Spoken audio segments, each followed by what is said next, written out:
ఆనాటి నుంచి కొండవీడు అభివృద్ధి కొరకు కృషిలో భాగంగా నాటి tourism chairman Shri C Anjaneya Reddy గారిని, జిల్లా కలెక్టర్ శ్రీమతి జయలక్ష్మి గారిని కొండవీడుకు తీసుకెళ్లడం జరిగింది. 2006లో కొండవీడు మీద కొండవీడు అభివృద్ధి కమిటీ ఒక లఘు చిత్రం నిర్మించి మిత్రులు శ్రీ వి లక్ష్మణ్ రెడ్డి గారి సహాయంతో హైదరాబాదు రవీంద్ర భారతిలో మాజీ శాసనసభ స్పీకర్ శ్రీ కెఆర్ సురేష్ రెడ్డి గారి చేతుల మీదుగా దాన్ని ఆవిష్కరించి ప్రదర్శించడం జరిగింది. తరువాత గుంటూరు సింధూరి హోటల్లో కొండవీటి కోట అభివృద్ధి కమిటీ సమావేశం జరిగింది. ఈ సమావేశానికి శ్రీ కెఎస్ లక్ష్మణరావు గారు అధ్యక్షత వహించడం జరిగింది. శ్రీ ఆంజనేయ రెడ్డి గారు, శ్రీ కెఆర్ సురేష్ రెడ్డి గారు, నాటి ఫైనాన్స్ సెక్రటరీ శ్రీ నిమ్మగడ్డ రమేష్ కుమార్ గారు మరియు శాసనసభ్యులు శ్రీ మరి రాజశేఖర్ గారు సహాయంతో ఘాట్ రోడ్ నిర్మాణమునకు 5 కోట్లు 2007లో మంజూరు అయినాయి. తరువాత 2008 అక్టోబర్ 15న ఘాట్ రోడ్ సర్వే కార్యక్రమం ప్రారంభమైంది. 2009కి పూర్వము మరియు తరువాత గౌరవనీయులు శ్రీ గాదే వెంకటరెడ్డి గారిని అనేక పర్యాయములు కలవటం జరిగింది. కలిసిన ప్రతిసారి కమిటీ ప్రతినిధులకు కొండవీడు కోట అభివృద్ధికి ఒక సమగ్ర ప్రణాళిక అవసరమని చెబుతూ వచ్చారు. ఆయన ఆలోచనలకు అనుగుణంగా 2010 జనవరి 5వ తారీఖున శాసనమండలి సభ్యులు శ్రీ టీజీవి కృష్ణారెడ్డి గారిని సమగ్ర పరిశీలనార్థం కొండవీడుకు పంపించారు. శ్రీ టీజీవి కృష్ణారెడ్డి గారు స్థానిక శాసనసభ్యులు శ్రీ పత్తిపాటి పుల్లారావు గారిని, పురావస్తు శాఖ డైరెక్టర్ శ్రీ పి చెన్నారెడ్డి గారిని, కోట అభివృద్ధి కమిటీ కన్వీనర్ శ్రీ కె శివారెడ్డిలతో కొండవీడు కోటను సందర్శించి ఒక నివేదికను దేవాదాయ శాఖ మంత్రులు శ్రీ గాదే వెంకటరెడ్డి గారికి సమర్పించడం జరిగింది.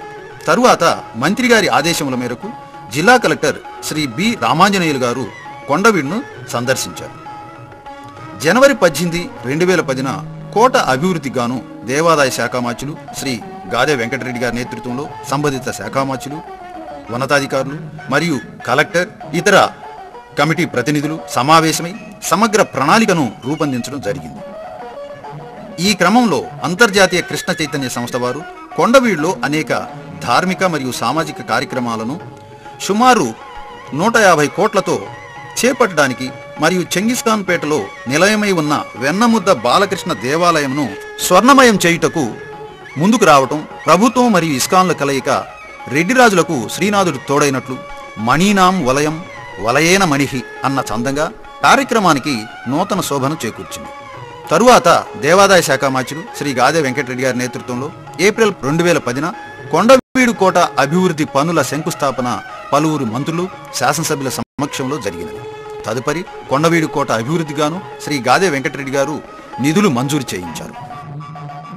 ఏప్రిల్ 2010 ఇస్కాన్ వారు దేవాదాయ శాఖ మంత్రులు శ్రీ గాదే వెంకటరెడ్డి గారిని హైదరాబాదులో కలిసి ఇస్కాన్ పరంగా అభివృద్ధి పనులను చర్చించడం జరిగింది.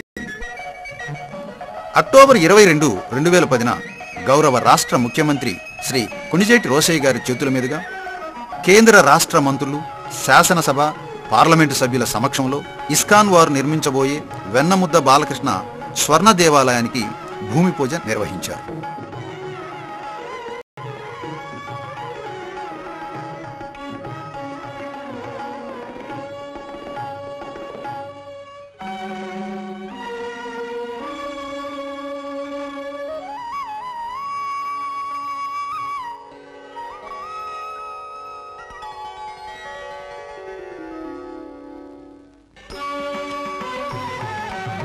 కొండవీడు కోట అభివృద్ధి కార్యక్రమాన్ని వెలుగులోకి తీసుకుని రావడానికి పత్రికలు, ప్రచార మాధ్యమాలు మరియు ప్రజా సంఘాలు ప్రముఖ పాత్ర వహించాయి.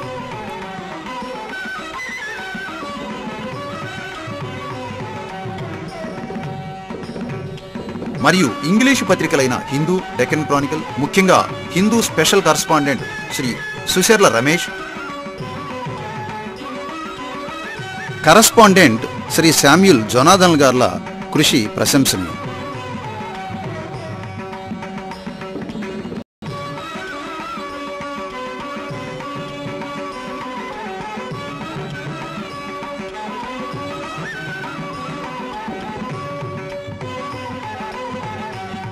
కొండవీటిరెడ్డి సామ్రాజ్యము శ్రీశైలం నుండి సింహాచలం వరకు విస్తరించింది. దీనికి రాజధాని కొండవీడు. కొండవీడుతో పాటు కందుకూరు, రాజమండ్రి కూడా ఉప రాజధానులుగా పనిచేశాయి.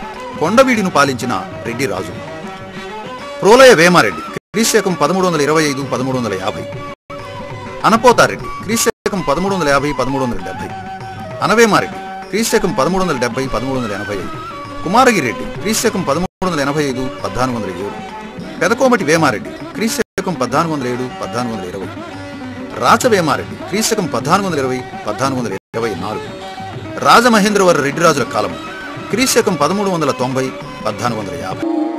నమస్తోమాయ చ రుద్రాయ చ నమస్తామ్రాయ చ భవాయ చ నమస్కందాయ చ పశుపత.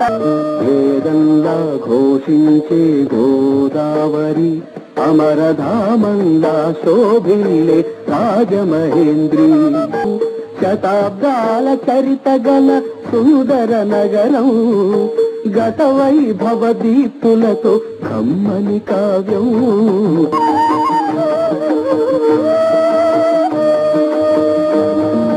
రాజరాజ నరేంద్రుడు కాకతీయులు తేజమున్న మేటి దొరలు రెడ్డి రాజులు గజపతులు నరపతులు ఏలిన ఊరు ఆ కథలన్నీ నినదించే గౌతమి హోరు. కందుకూరు రెడ్డిరాజులు. రెడ్డిరాజులకు పూర్వం కందుకూరు కాకతీయుల పాలనలో ఉండేది. అద్దంకిలో రెడ్డి రాజ్య స్థాపనలో ప్రోలయ వేమారెడ్డి సోదరుడు మల్లారెడ్డి సైన్యాధిపతిగా ప్రముఖ పాత్రను పోషించడమేగాక మోటుపల్లి ఓడరేవును జయిస్తాడు. దానికి ప్రతిఫలంగా ప్రోలయవేముడు కందుకూరు రాజధానిగా చుట్టుపక్క ఉన్న ప్రాంతాలను పాలించుకోమని కందుకూరు రాజ్యాన్ని మల్లారెడ్డికి కానుకగా ఇస్తాడు. కందుకూరు రాజ్యాన్ని మల్లారెడ్డి, పినకోమటిరెడ్డి, శ్రీగిరిరెడ్డి, రెండవ కోమటిరెడ్డి మున్నగు వారు పాలించారు.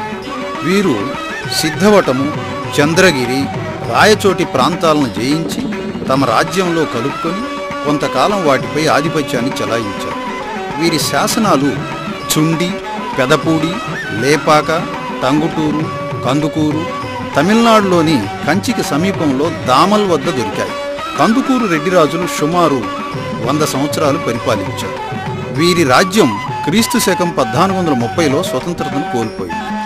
రెడ్డిరాజులు ఈ ప్రాంతంలో అనేక దేవాలయాలు నిర్మించినట్లు, దానాలు చేసినట్లు శాసనాలు చెబుతున్నాయి.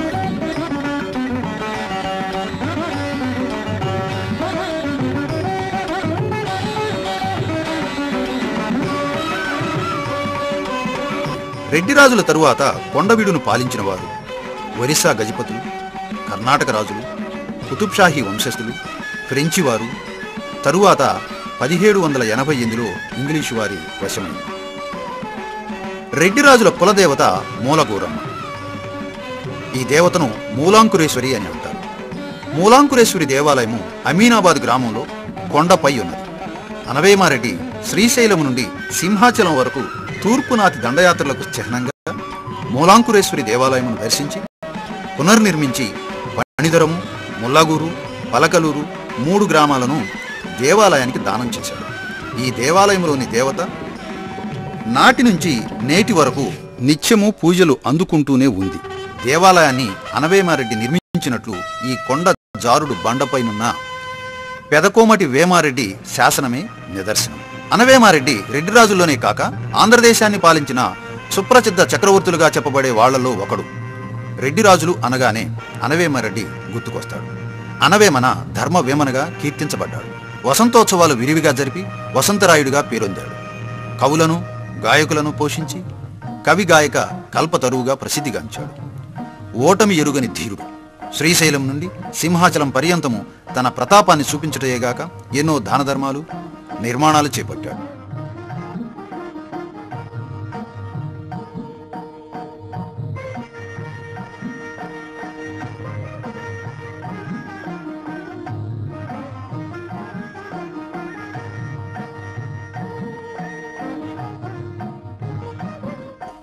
శ్రీశైలంలో వీర శిరోమండపము,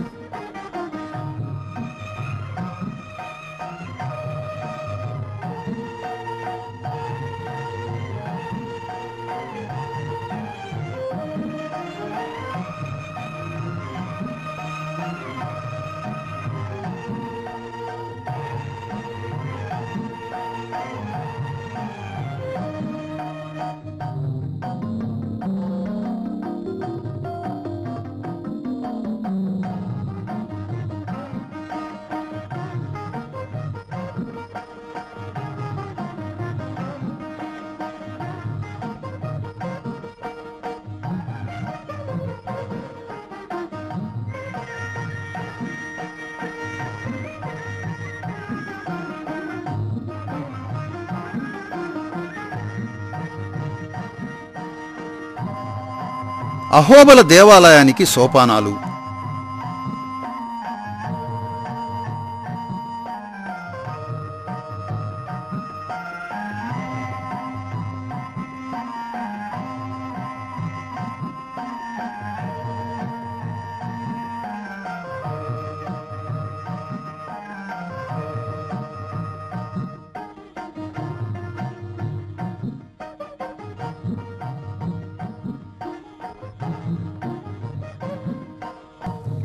త్రిపురాంతకేశ్వరునికి దానాలు, మూలాంకురేశ్వరి దేవాలయ నిర్మాణము, అమరావతిలోని అమరేశ్వర దేవాలయ పునఃప్రతిష్ఠ, బెజవాడ కనకదుర్గమ్మకు అనేక దానాలు.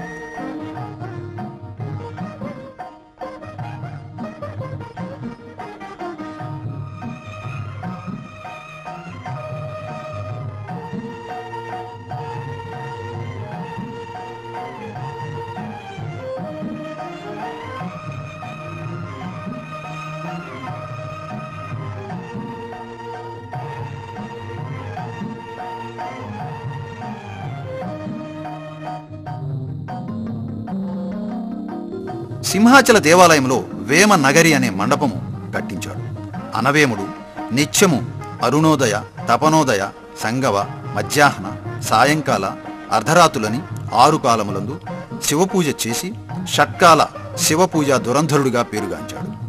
తన పినతండ్రి కూతురు వేమాంబికను స్వంత సోదరిగా భావించి చంద్రుని సోదరి లక్ష్మీగా పోల్చుకున్నాడు.